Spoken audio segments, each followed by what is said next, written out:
They are so look happy together. Your mother, your sister, your brother and father. Are they always happy as the picture?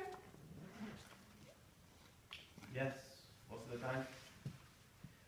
I'm pretty proud of them, and they're pretty patient with me. You're so lucky Why is that? to have such a nice family like them. I'm getting stoned, drunk, Velma, so don't mind me if I do. I might get a little vulgar, a little truthful. I might start talking about myself, but I'll try to be nice. I like you, Velma. And you know who else born in this month? My favorite actor. You probably know her because she's the most beautiful woman in the whole world. Who's that?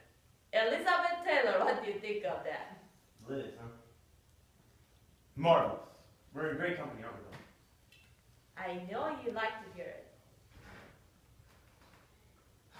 I'm gonna make myself some tea because I really shouldn't be getting this drunk.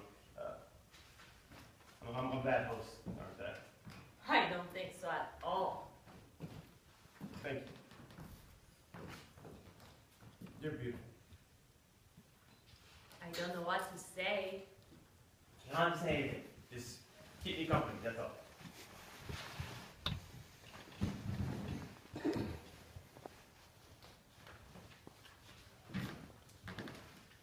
I bet I know why you don't have TV set here. Why? Because if you have a TV set here, then you don't write your poem, don't you? You're very much on the ball. I don't know what to do without the TV. Me and my mom watch all the love stories together.